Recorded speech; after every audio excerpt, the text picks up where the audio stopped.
I refused to help my homeless transgender niece and my entire family turned against me, calling me heartless and cruel. Then I discovered the truth about why she was really kicked out. Now my brother is finally admitting I was right all along. Emma, 19 female, is my brother Jake's, 45 male, daughter from his first marriage. Jake remarried when Emma was 12, and his new wife never really bonded with her. Emma has always been a difficult kid. Not bad exactly, but she had this way of making everything about her and pushing boundaries constantly. The problems with Emma and my daughter started when they were younger. Emma is 3 years older than Lucy, 16 female, my daughter, and she used that age gap to her advantage. When we had family gatherings, Emma would always find ways to make Lucy uncomfortable. She would take Lucy's toys and claim they were hers first. She would start games and then change the rules when Lucy was winning. She would make comments about Lucy's clothes or hair that seemed innocent enough but always left Lucy looking defeated. My wife, Sarah, 42 female, and I, 48 male, talked to Jake about it multiple times over the years. He would always brush it off. Boys will be boys, he would say, even though we were talking about his daughter. Kids being kids. Emma's just more outgoing, he would explain. Lucy needs to learn to stand up for herself. The worst part was that Emma was smart about it. She never did anything when adults were watching directly. She would wait until we were in the kitchen or talking to other relatives. Lucy would come to us later, upset about something Emma had done, but by then it was too late to address it properly. When Lucy was 13, she went through a really tough time. She had some issues at school with bullying that lasted for months. The school handled it poorly, and Lucy ended up missing a lot of days because she was too anxious to go. We eventually had to switch her to a different school, but the damage was done. She became very withdrawn and stopped participating in activities she used to love. During this time, Lucy was working hard to rebuild her confidence. She started doing small things that felt big to her, like joining the school newspaper or volunteering at the animal shelter. Each step forward was a victory for our family. About 6 months ago, Lucy wrote an article for her school newspaper about overcoming social anxiety. It was published in the spring issue, and she was so proud of it. She posted a picture of the newspaper page on her Instagram with a caption about how writing had helped her process difficult experiences. Emma saw the post and commented on it. She wrote something like, "Why are you making such a big deal about writing for a school paper? Everyone knows those articles are just fluff pieces anyway. Nobody actually reads them." The comment was public, visible to all of Lucy's classmates and friends. Lucy deleted her post within an hour, but screenshots had already been taken by some of her classmates. She came home from school that day and went straight to her room.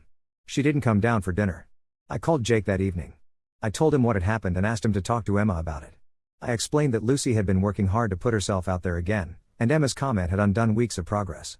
Jake's response was that Emma was probably just joking around. He said Lucy needed to develop thicker skin and that I was being overprotective. He suggested that maybe Lucy was too sensitive and needed to learn how to take criticism. That conversation ended badly. I told Jake that Emma was not allowed to interact with Lucy anymore, at least not without direct adult supervision. I said that Emma had a pattern of targeting Lucy whenever she tried to do something positive, and I wasn't going to let it continue. Jake got defensive and accused me of being dramatic. He said I was punishing Emma for being more confident than Lucy. The call ended with both of us hanging up angry. Since then, we've limited contact between the families. We still see each other at major holidays like Christmas or Thanksgiving, but the kids don't hang out unsupervised. Emma has made a few attempts to talk to Lucy at these gatherings, but Lucy stays close to us and keeps the conversations short. Fast forward to last week. Jake called me at work, which was unusual because we don't talk much anymore unless it's about family logistics. He sounded panicked. He told me that Emma had come out to him and his wife as transgender. She had been questioning her identity for a while and had decided she wanted to transition. She had asked them to use different pronouns and had chosen the name Emma. I interrupted him to say that was fine with me and that I would support Emma in whatever way I could. Jake seemed surprised by my reaction, like he had expected me to be upset about it. Then he told me the real problem. His wife had not taken the news well at all. She had apparently said some very hurtful things to Emma and had given Jake an ultimatum: either Emma moves out, or she would leave with their 2 younger children. Jake said he was caught in an impossible situation. He couldn't afford to lose his wife and kids, but he also couldn't just abandon Emma. He asked if Emma could stay with us for a while, just until he could figure something out with his wife or find Emma another place to live. I told him no immediately. I explained that it had nothing to do with Emma being transgender and everything to do with her history with Lucy. I said that our house was Lucy's safe space, and I wasn't going to compromise that for anyone. Jake started pleading with me. He said Emma was going through the worst time of her life and needed family support. He said she had nowhere else to go and that she was scared and vulnerable. He asked how I could be so cold to a family member in crisis. I held firm. I told him that I sympathized with Emma's situation, but my first responsibility was to my own daughter. I said that Emma had shown repeatedly that she couldn't be trusted around Lucy, and that hadn't changed just because she was dealing with her own problems. Jake then tried a different approach.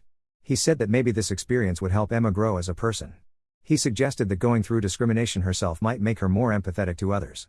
He asked me to give her a chance to prove that she had changed.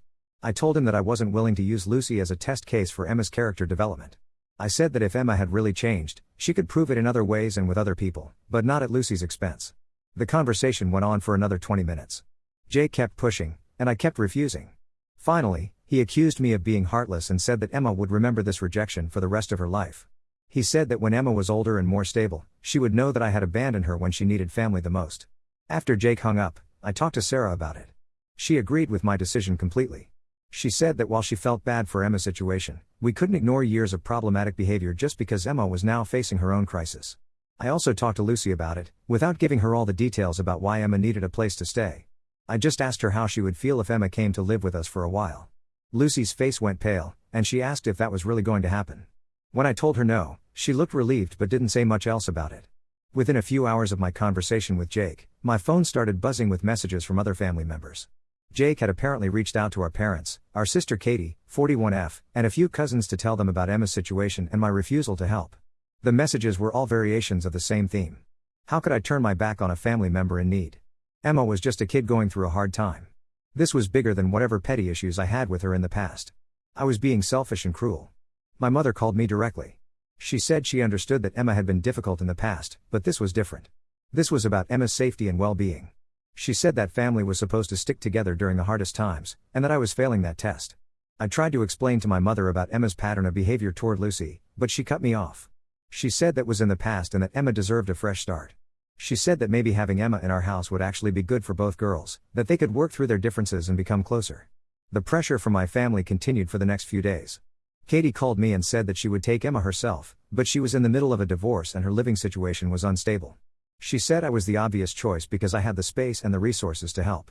Sarah and I talked about it more. We considered whether there was any compromise we could make.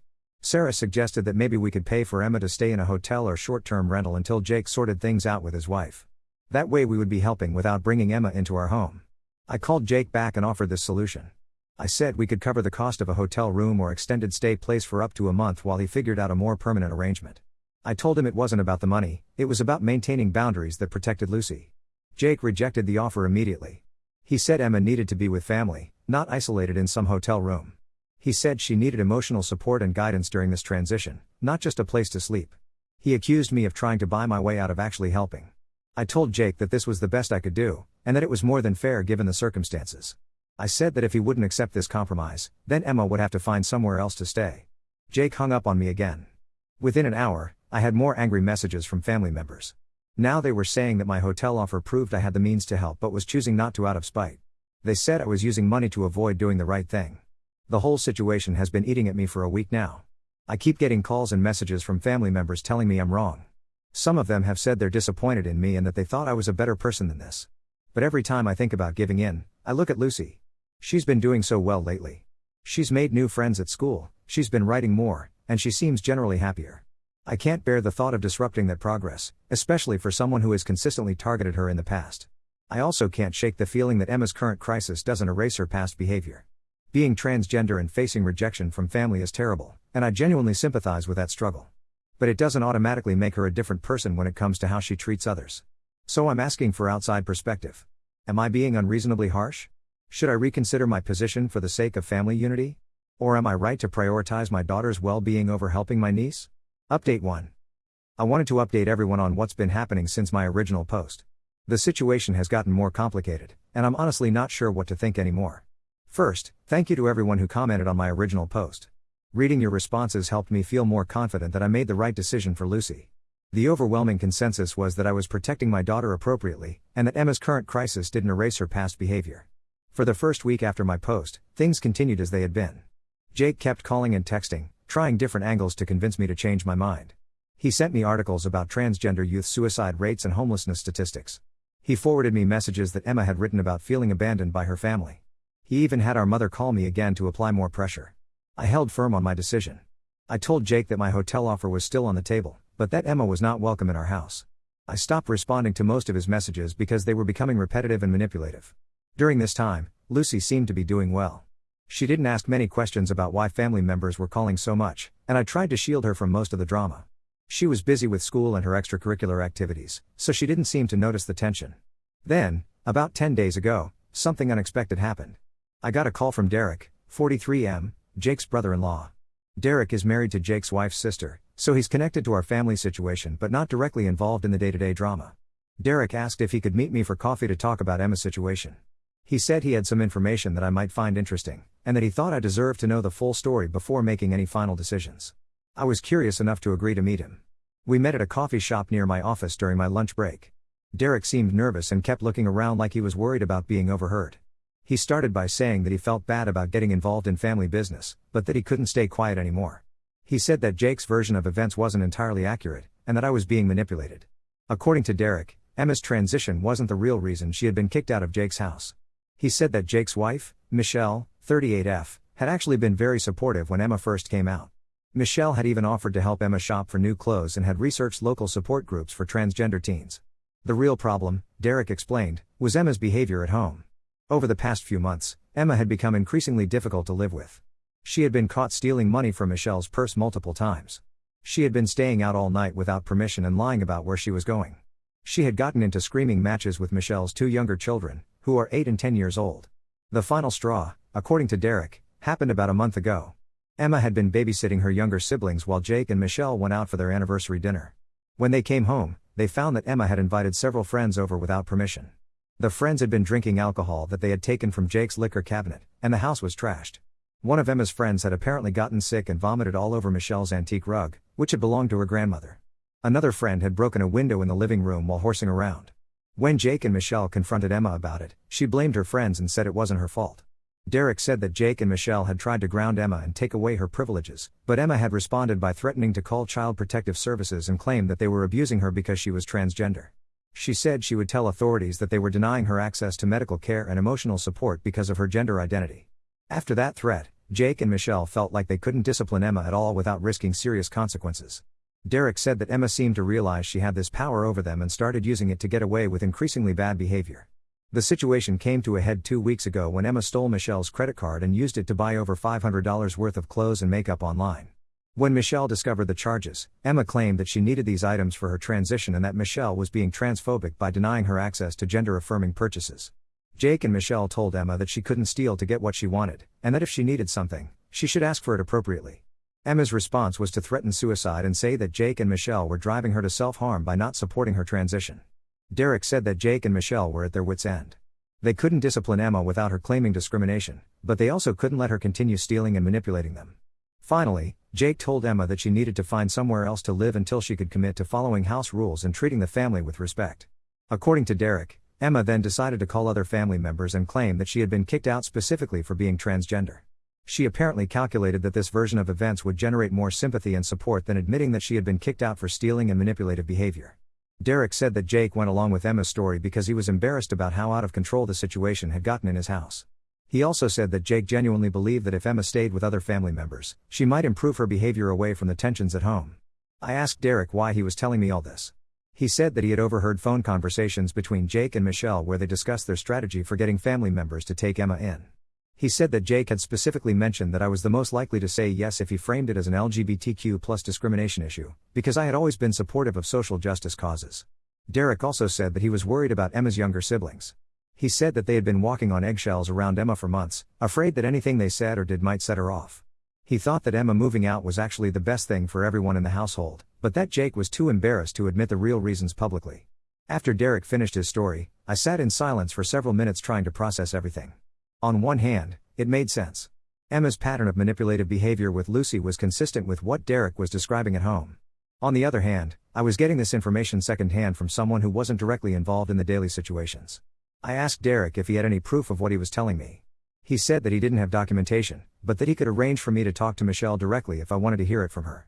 He also said that Jake's neighbors had witnessed some of the incidents he described, particularly the night when Emma's friends trashed the house. I told Derek that I needed some time to think about what he had told me. He said he understood, but asked me not to mention to Jake that we had talked.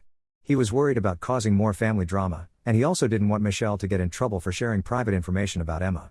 I drove back to work feeling completely confused. If Derek's story was true, then Jake had been lying to me and manipulating the entire family. But I also knew that family situations are complicated, and there might be parts of the story that Derek didn't understand or remember correctly. That evening, I talked to Sarah about my conversation with Derek. She said that Derek's version of events sounded more consistent with Emma's past behavior than Jake's version did. She pointed out that Emma had always been manipulative and boundary-pushing, so it wasn't surprising that this behavior would escalate as she got older.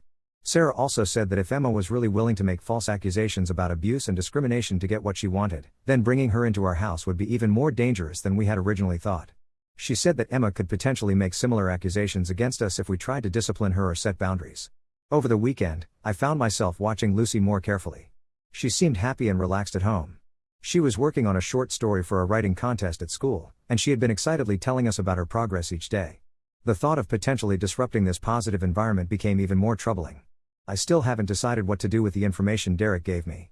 Part of me wants to confront Jake directly and ask him to tell me the truth about what happened. Part of me thinks that it doesn't matter what the real story is, because my decision to protect Lucy remains the same regardless. The pressure from family members has continued, but it seems to be decreasing slightly. I think some of them are getting tired of the drama, and others are probably starting to make their own judgments about Emma's character based on their interactions with her. Emma herself has tried to contact me a few times. She sent me a long text message about how hurt she was by my rejection, and how she had always thought of me as the cool uncle who would understand her better than her parents did. She asked if we could meet for lunch to talk about the situation face to face. I haven't responded to Emma's message yet. I'm not sure if there's any point in having that conversation, especially if Derek's story is accurate. But I also feel bad about completely ignoring her, even if her past behavior was problematic. I'm still confident that I made the right decision for Lucy, but the family dynamics have become much more complicated than I expected. I'm hoping that things will settle down over the next few weeks, but I have a feeling that this situation is far from over. Update 2. I need to update everyone again because this situation has taken several more turns that I didn't see coming. Some of you were right to be suspicious about the story I was being told. After my last update, I spent a lot of time thinking about my conversation with Derek. The more I thought about it, the more I realized that I needed to hear the truth directly from the people involved, not through second-hand accounts. I decided to call Michelle, Jake's wife, directly. I figured that if Derek's story was accurate, she would be able to confirm the details. If it wasn't accurate, then at least I would know that Derek had been mistaken or lying. When I called Michelle, she seemed surprised to hear from me. We had never been particularly close, since she came into the family when Emma was already a preteen and most of our family interactions were awkward because of Emma's behavior. I told Michelle that I wanted to understand what had really happened with Emma, because I was getting conflicting information from different family members. I said that I wasn't trying to cause problems, but that I needed to make informed decisions about how to handle the situation. Michelle was quiet for a long time after I asked my question. Then she started crying. She said that she had been hoping someone would ask her for her side of the story, because she felt like she was being painted as the villain in a situation where she was actually the victim. Michelle's version of events was similar to what Derek had told me, but with more details that made it even worse. She said that Emma's behavior problems had started almost immediately after she came out, but not because the family was unsupportive. Michelle said that she and Jake had both been completely accepting of Emma's transition. The problem was that Emma seemed to interpret their acceptance as weakness, and she began testing boundaries in increasingly serious ways. Michelle said that Emma had stolen not just money from her purse, but also jewelry and other valuable items from the house. Some of these items had belonged to Michelle's deceased mother, and Emma had sold them online without permission. When Michelle confronted Emma about the stolen items, Emma accused her of being a transphobic stepmother who was trying to sabotage her transition by denying her access to affirming clothing and accessories. Emma threatened to post on social media about how Michelle was abusing her, and she said she would contact LGBTQ+ advocacy organizations to report Michelle for discrimination. Michelle said that these threats were particularly effective because she worked in healthcare, and any accusations of discrimination could have seriously damaged her professional reputation. She said that Emma seemed to understand this and used it as leverage to avoid consequences for her behavior. The situation with Emma's friends in the trashed house was even worse than Derek had described. Michelle said that one of Emma's friends had not just broken a window, but had also stolen several items from the house, including Michelle's laptop and some cash that was in a bedroom drawer. When Michelle asked Emma about the missing items, Emma claimed she didn't know anything about them and suggested that Michelle was being paranoid. Michelle also told me about incidents that Derek hadn't mentioned. She said that Emma had been cruel to her younger children, making fun of their clothes and toys and telling them that their mother loved Emma more than she loved them. Emma had also been sneaking out of the house at night and coming home at dawn, sometimes bringing strangers with her. The final incident that led to Emma being asked to leave was even more serious than the credit card theft. Michelle said that Emma had been caught selling drugs at her high school.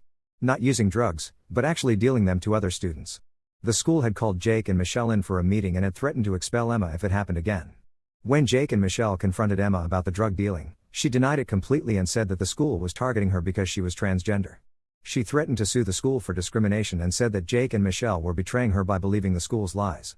Michelle said that this was the point where she and Jake realized that Emma was willing to use her transgender identity as a shield to avoid accountability for serious illegal behavior.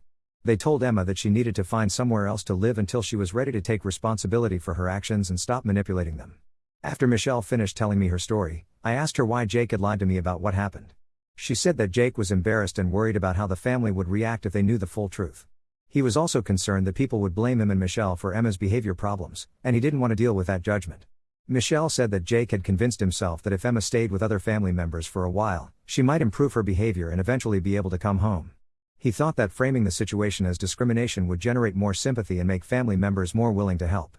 I asked Michelle if she had any proof of the things she was telling me.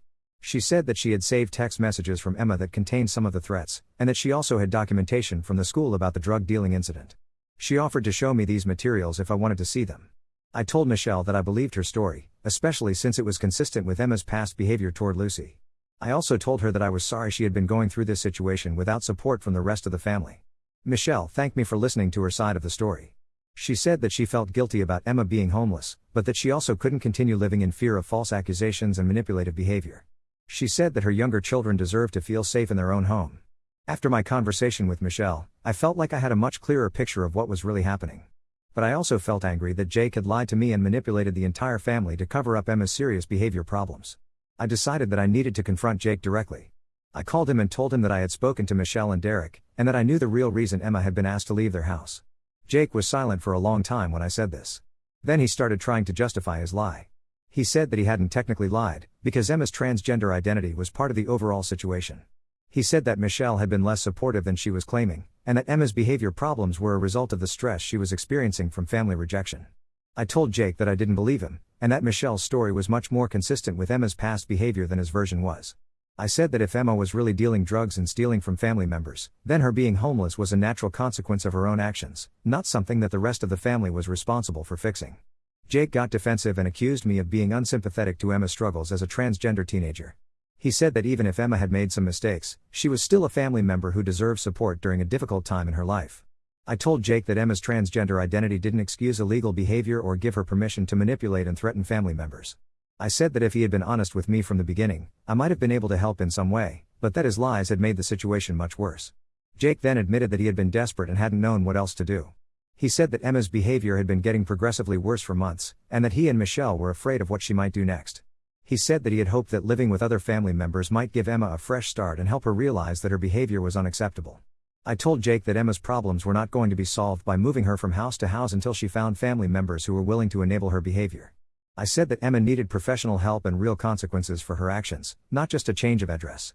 Our conversation ended with Jake asking me one more time to reconsider letting Emma stay with us. He said that even if everything Michelle had told me was true, Emma was still young and deserved a chance to change. He said that maybe the structure and stability of our household would help her get back on track. I told Jake that I was not willing to risk Lucy's well-being or our family's safety to experiment with whether Emma might improve her behavior. I said that Emma had shown repeatedly that she was willing to hurt other people to get what she wanted, and that I wasn't going to give her the opportunity to hurt my daughter. Since then, Jake has stopped calling me regularly. I think he realizes that I'm not going to change my mind, and that his manipulation strategy has backfired. Other family members have also backed off from pressuring me, possibly because word is getting around about what really happened. Emma is currently staying with a friend's family, according to what I've heard through the family grapevine. I don't know what her long-term plans are, but I hope that she gets the help she needs to address her behavior problems. Lucy is doing well and doesn't know the details of what's been happening with Emma. She's been accepted into an advanced writing program at school, and she's been working on a novel in her spare time.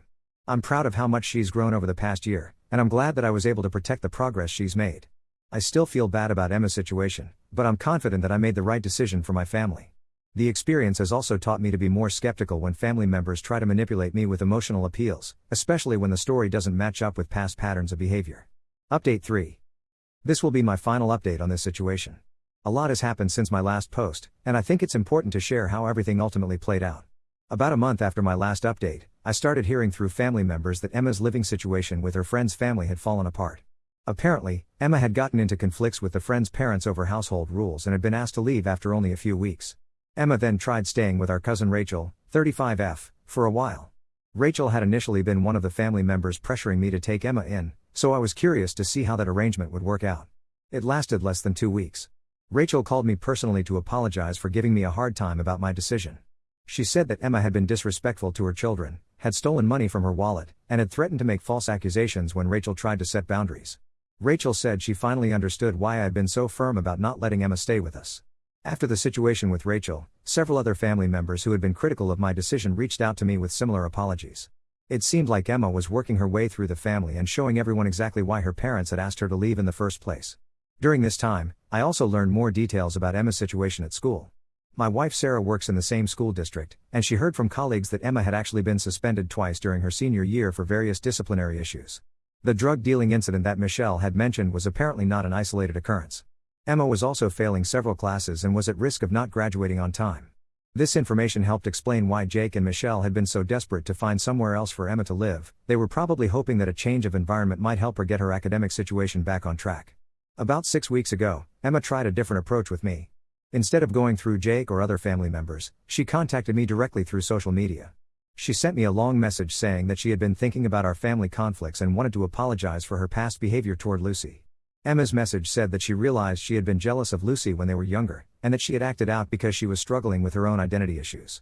She said that coming out as transgender had helped her understand herself better, and that she wanted to make amends with the family members she had hurt. Emma asked if she could meet with Lucy and me to apologize in person. She said that she didn't expect us to let her stay at our house, but that she wanted Lucy to know that she was sorry for the way she had treated her over the years. I showed Emma's message to Sarah and Lucy. Sarah was skeptical and thought it might be another manipulation attempt. Lucy was more curious about what Emma wanted to say, but she also seemed nervous about the idea of meeting with her. After thinking about it for a few days, I decided to give Emma one chance to prove that she had really changed. I agreed to meet with her, but I set strict conditions. The meeting would be in a public place, it would be limited to 1 hour, and Sarah would be there as well. I also told Emma that this would be the only meeting, regardless of how it went. We met at a coffee shop near our house on a Saturday afternoon. Emma looked different than she had the last time I had seen her. Her hair was longer and she was wearing makeup and more feminine clothing.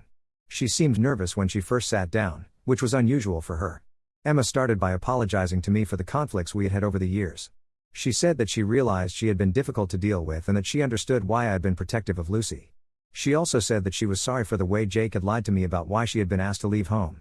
Then Emma turned to Lucy and gave what seemed like a genuine apology. She said that she had been mean to Lucy when they were younger because she was jealous of how confident and talented Lucy was. She said that she had been struggling with her own identity and had taken out her frustrations on Lucy unfairly. Emma also specifically mentioned the Instagram comment she had made about Lucy's newspaper article.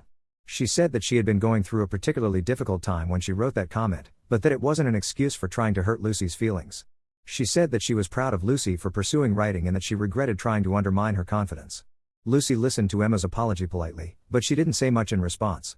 She thanked Emma for apologizing but didn't offer forgiveness or suggest that they try to rebuild their relationship. After the apologies, Emma asked if there was any possibility that we might reconsider our position about her staying with us. She said that she had learned a lot from her experiences over the past few months and that she thought she would be a better houseguest now. I told Emma that I appreciated her apologies, but that my decision hadn't changed. I explained that trust had to be rebuilt over time through consistent actions, not just through words. I said that until Emma had demonstrated real change in her behavior over a sustained period, I wasn't comfortable having her in our home. Emma seemed disappointed but not surprised by my answer. She said that she understood my position and that she hoped someday she would be able to prove that she had really changed. The meeting ended cordially, but without any major reconciliation. Emma hugged both Lucy and me goodbye, and we went our separate ways. Over the next few weeks, I heard updates about Emma through other family members. She had managed to graduate from high school, but just barely. She was working at a fast food restaurant and living in a shared apartment with several roommates. Her relationship with Jake and Michelle remained strained, but they were apparently in occasional contact. Then, about 3 weeks ago, I got a call from Jake that surprised me. He called to thank me for refusing to let Emma stay with us. He said that watching Emma cycle through different family members' homes had helped him realize that the problem wasn't the environment she was in, but her own behavior patterns. Jake said that he and Michelle had decided to try a different approach with Emma. Instead of trying to find her places to stay, they were going to require her to demonstrate sustained behavioral changes before she could come home. They had given Emma a list of specific requirements, including steady employment, completion of community service hours, and regular check-ins with a counselor. Jake admitted that he had been enabling Emma's behavior by making excuses for her and trying to shield her from consequences. He said that my refusal to take her in had forced him to confront the reality of the situation instead of just passing the problem to someone else. I told Jake that I appreciated his call, but that I was still disappointed about how he had handled the initial situation. I said that lying to family members and manipulating them emotionally had damaged trust in a way that would take time to repair. Jake acknowledged that he had made mistakes in how he approached the family for help. He said that he had been desperate and embarrassed, but that those weren't excuses for being dishonest. He asked if we could try to rebuild our relationship slowly over time. I told Jake that I was open to that possibility, but that it would depend on how he handled future situations. I said that honesty had to be the foundation of any relationship going forward, and that I wouldn't tolerate being manipulated again. Last week, I got an update about Emma from my mother. Apparently, Emma had been fired from her restaurant job for repeatedly showing up late and arguing with customers. She had also been evicted from her shared apartment for not paying her portion of the rent on time. Emma had contacted Jake asking to come home, but Jake and Michelle had stuck to their requirements. They told Emma that she needed to find another job and stable housing before they would consider letting her return. They also said that she needed to complete at least 40 hours of community service to demonstrate that she was committed to making positive changes. My mother seemed to expect me to feel bad about Emma's continued struggles, but honestly, I felt like this was exactly what needed to happen. Emma was finally experiencing real consequences for her behavior, without family members rushing in to rescue her from those consequences. Lucy has continued to thrive during all of this drama. She won second place in the writing contest she entered, and her short story was published in a regional literary magazine for young writers. She's also been accepted to a summer writing camp that she's very excited about. More importantly, Lucy seems more confident and self-assured than she's been in years. She's made several close friends at school, and she's been more willing to take risks and try new things. I'm convinced that protecting her from Emma's toxicity was one of the best parenting decisions I've ever made. The rest of my family has largely moved on from the Emma situation. The relatives who initially pressured me have either apologized directly or simply stopped bringing up the topic. I think most of them learned valuable lessons about getting involved in family drama without knowing all the facts. My relationship with Jake is slowly improving, but it's still strained.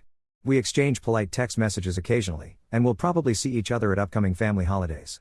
But the easy, trusting relationship we used to have is gone, and I'm not sure it will ever fully come back.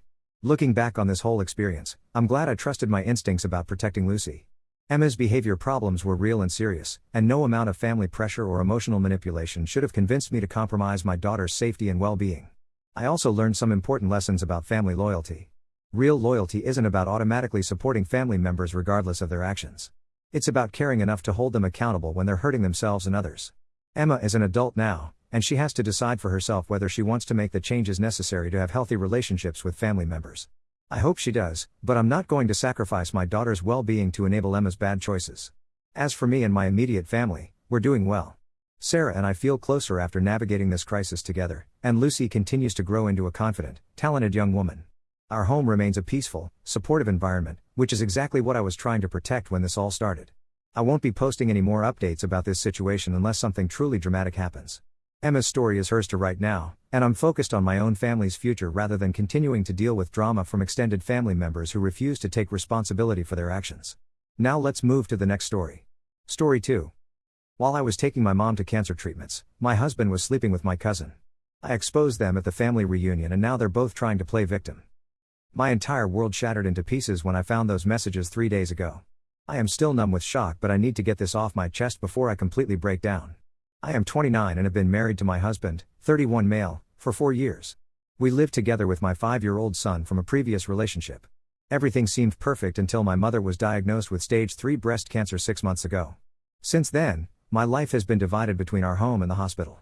My days blurred together, driving my son to school, going to work, rushing to my mother's chemotherapy appointments, cooking meals that my mom could actually keep down, and trying to maintain some semblance of normalcy at home.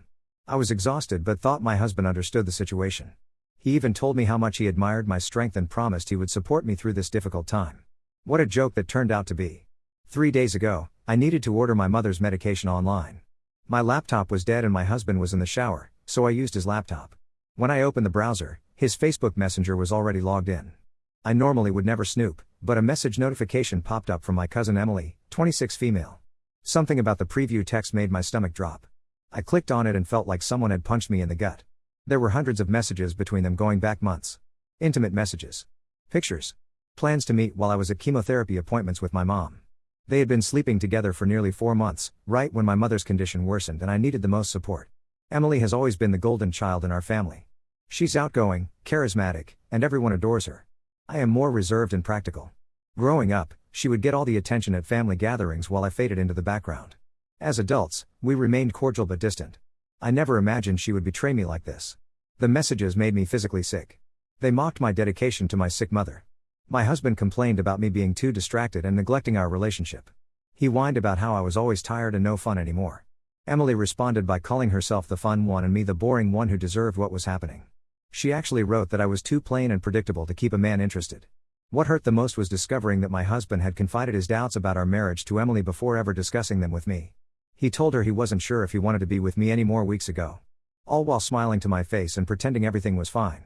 I sat there for hours, reading every single message, taking screenshots, and letting tears silently fall down my face. When my husband came out of the shower, I quickly closed the laptop and pretended everything was fine. I needed time to process what I had discovered and decide what to do next. Over the next 2 days, I collected more evidence. I checked his location history on Google Maps and found numerous visits to her apartment when I was at the hospital with my mom. I found hotel receipts in his email. I even discovered photos they had taken together hidden in a password-protected folder on his phone when he was sleeping. When I finally confronted him yesterday morning, he denied everything. He claimed I was paranoid and stressed from my mother's illness. He said I was reading too much into innocent messages between him and my cousin. He even had the nerve to suggest I needed therapy because the stress of my mother's cancer was making me irrational. I showed him the screenshots, the location history, the receipts. His face changed then. He went from denial to anger in seconds. He blamed me for neglecting him during my mother's illness. He said I was always at the hospital and never had time for him anymore. As if my mother's cancer was an inconvenience to him. I called Emily next. Her response was even worse. She sent manipulative messages telling me to focus on my mom and stop creating drama. She claimed I was overreacting and that they were just friends supporting each other during a difficult time. She actually suggested that I was being selfish by making this about me when my mother was sick. I was so angry I could barely breathe. When I told my aunt, Emily's mother, what happened, she sighed and said I should handle it privately to avoid upsetting my mom. Other family members I reached out to suggested I was overreacting and should just work things out with my husband. They were more concerned about family harmony than the fact that my husband and cousin had been betraying me for months. No one seemed to care about my pain except for my mom. When I broke down during one of her treatments and told her everything, she held my hand with what little strength she had and told me not to let anyone disrespect me like this. Despite her weakness from the chemo, she showed more backbone than anyone else in my family. Tomorrow is our annual family reunion.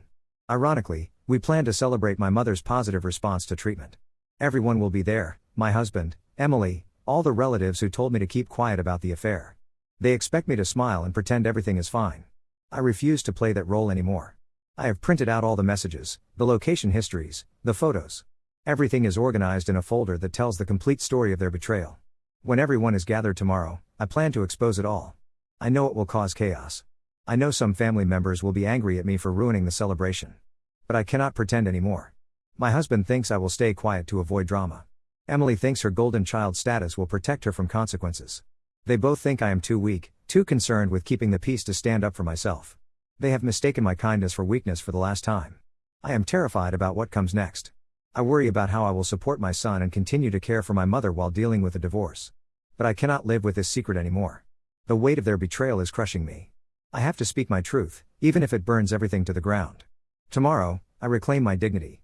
I will show my son that his mother is not someone who accepts disrespect and betrayal. I will show my mother that I am fighting for myself just as hard as she is fighting cancer. I will show my husband and cousin that their actions have consequences. I don't know what will happen after tomorrow. I don't know who will stand with me and who will turn against me. But I know I cannot stay silent any longer. The truth is coming out, and they can't stop it. Update 1 week later. It has been exactly 1 week since the family reunion that changed everything. I am still processing what happened and trying to navigate the aftermath, but I wanted to update everyone who supported me through comments and messages. The morning of the reunion, I woke up feeling sick to my stomach. My husband had slept in the guest room, and we barely spoke as we got ready. He kept giving me these worried looks, like he was trying to figure out if I was really going to go through with my plan to expose him. I ignored him and focused on getting my son dressed and ready. Before heading to my parents' house, I made a quick stop at my mother's. She was having a good day despite the chemo, and I needed her strength before facing everyone. I showed her the folder of evidence I had compiled and told her my plan. She didn't try to talk me out of it. Instead, she suggested a more controlled approach than just exploding with anger in front of everyone. She reminded me that my son would be there and that I should think about how to handle this with dignity while still standing my ground. Her advice helped me refine my approach. When we arrived at my parents' house, almost everyone was already there, including Emily and her parents. My husband arrived separately, having left after us. Emily avoided eye contact with me while my husband kept trying to corner me, whispering that we needed to talk privately. I ignored both of them. Once my mother arrived and everyone was settled in the living room with drinks and food, I asked for everyone's attention. Emily immediately tried to interrupt, saying we should toast to my mom's health first. I ignored her and continued. My husband was glaring at me from across the room, silently warning me to stop. I remained calm as I explained that I had discovered something that affected the entire family, especially during this time when we should be supporting my mother. I methodically presented the evidence of their affair. I read select messages showing their mockery of me and my sick mother, revealing timestamps proving they were together while I was at chemotherapy appointments. The room fell completely silent. My grandmother gasped. My father's face turned red with anger. Emily's parents looked shocked and confused. Emily herself burst into dramatic tears, claiming I was twisting things and that she was just being supportive to my husband during a difficult time. My husband tried to minimize the situation, suggesting I was misinterpreting friendly messages due to stress from my mother's illness. Some older family members immediately started talking about keeping things private and not airing dirty laundry. My uncle suggested we take this conversation elsewhere so as not to ruin the celebration for my mother. That's when my mom, who had been quietly listening, slowly stood up from her chair. Despite her frailty from months of chemotherapy, she stood tall as she addressed the room.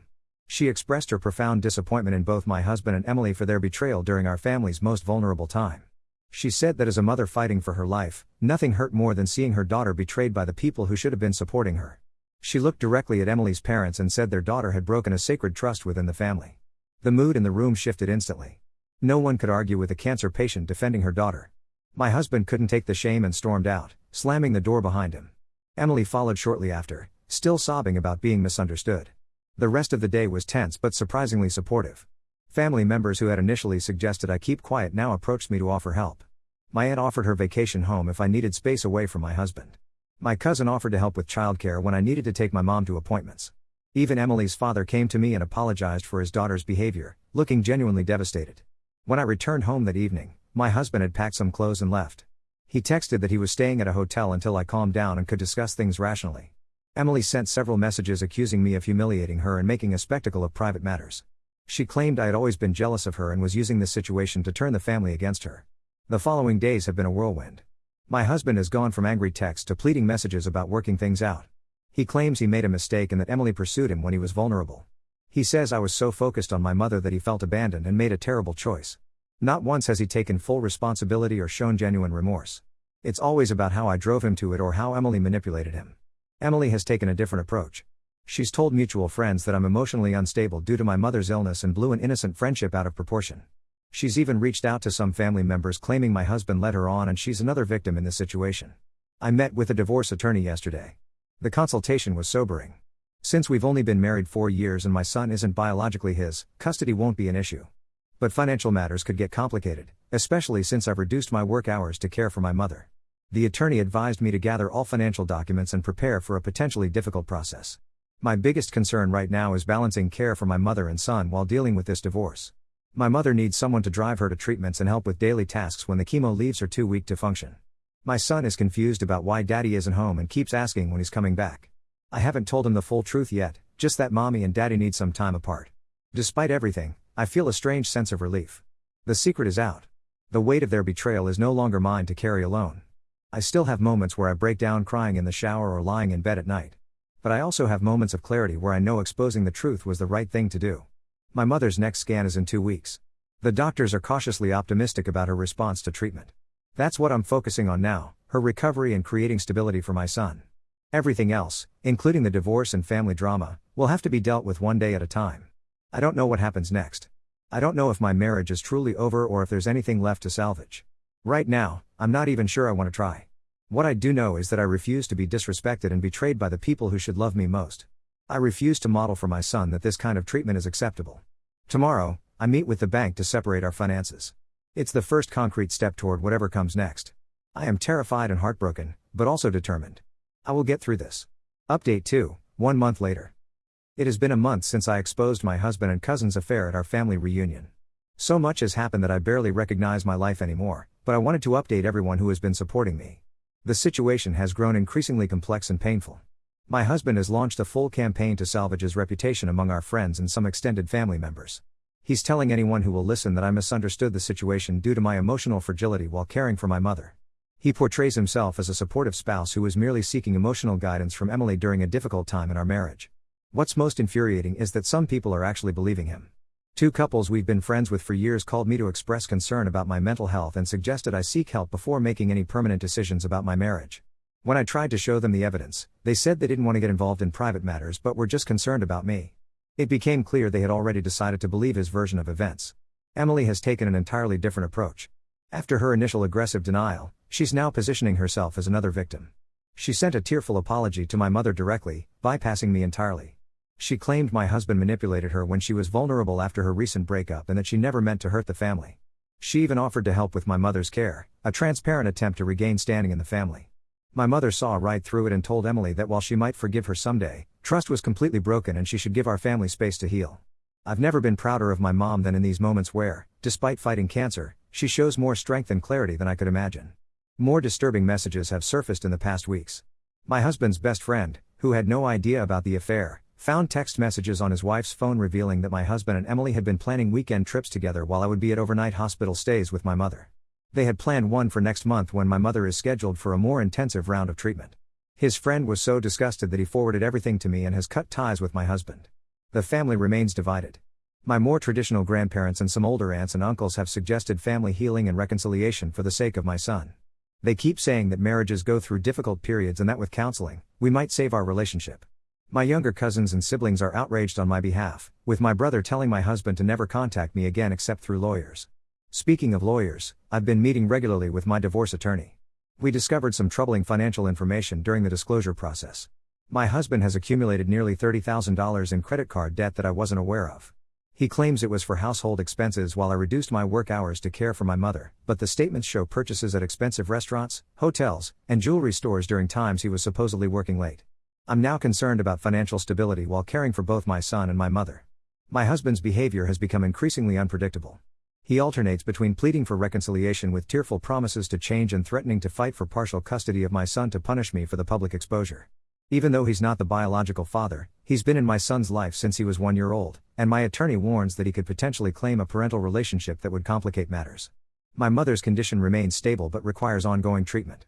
Her doctors are pleased with her progress but caution that the next round of treatment will be more intensive and she'll need even more support. The timing couldn't be worse with everything else happening, but her health remains my priority. The most surprising support has come from Emily's older brother Mark. He confronted Emily after the family reunion and got her to admit the full extent of the affair. He was so disgusted by her behavior that he's been helping me with practical things like picking up my son from school when I have to take my mother to appointments and bringing meals over on days when I'm too exhausted to cook. His support has made some family gatherings less awkward, as he makes a point of sitting with me and my mother to show where he stands. I've started seeing a therapist to process all of this trauma. Initially, I resisted the idea because of the cost and time commitment, but a support group for family members of cancer patients connected me with a counselor who offers sliding scale fees. It's been helpful to have a neutral space to sort through my feelings of betrayal, anger, and fear about the future. Despite everything, I'm finding strength I didn't know I had. Last week, I returned to full-time hours at my job after arranging a more flexible schedule that allows me to work remotely when needed for my mother's appointments. My boss has been surprisingly understanding about the situation. My son is struggling with the changes but is more resilient than I expected. He misses his stepfather but has adapted to our new routine.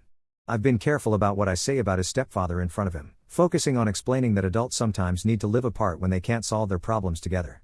I don't know what the next months will bring as we navigate the divorce proceedings and my mother's continued treatment. But I do know that exposing the truth, despite the chaos that followed, was the right decision. Living with lies would have slowly destroyed me from the inside out. At least now, everything is in the open, and I can face whatever comes next with clarity and truth on my side. Update 3 months later. It's been 3 months since my original post, and nearly 4 months since I discovered my husband's affair with my cousin. The divorce proceedings are officially underway, but my husband is deliberately stalling and making the process as difficult as possible. He's twice failed to provide complete financial disclosures, forcing my attorney to file motions that drain my limited resources.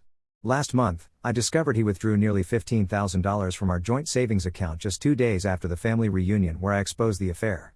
This wasn't an impulsive reaction. Bank records show he opened a separate account a week before I found the messages, suggesting he was planning an exit strategy before being caught.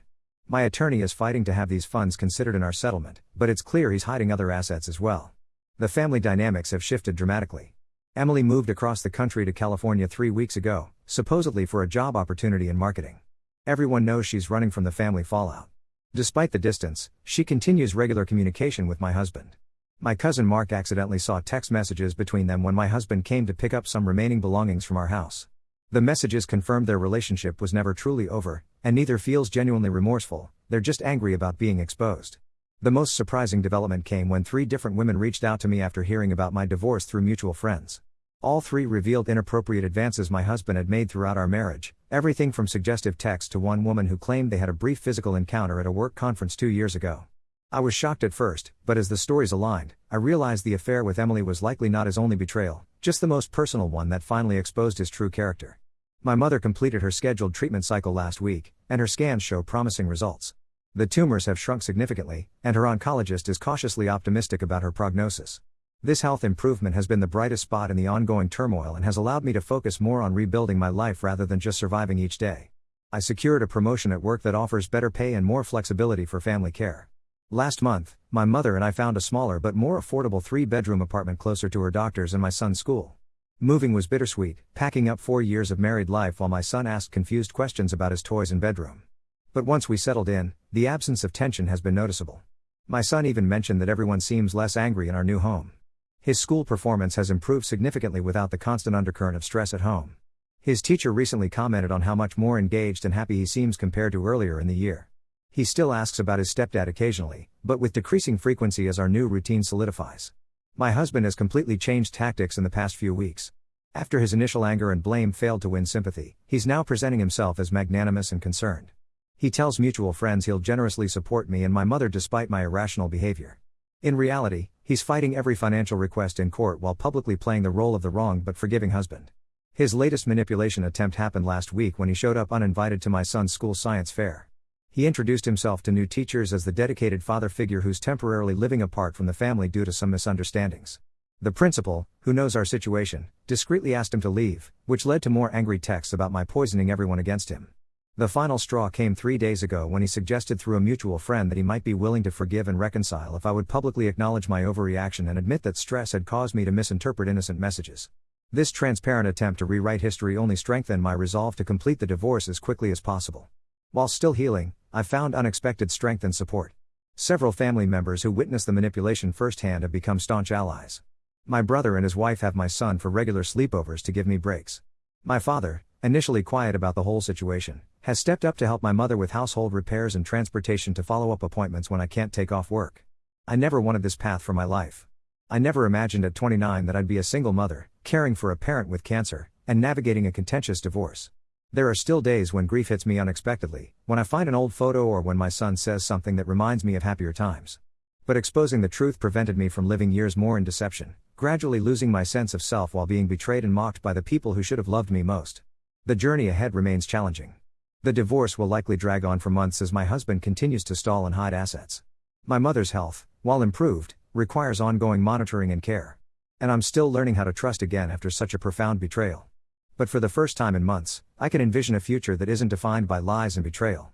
My focus now is creating stability for my son, supporting my mother's recovery, and rebuilding a life grounded in honesty rather than deception. I've learned that exposing painful truths may bring chaos temporarily, but living with lies would have destroyed me completely. Whatever comes next, I'll face it with clear eyes and the knowledge that I refuse to accept disrespect and betrayal as the price of keeping the peace.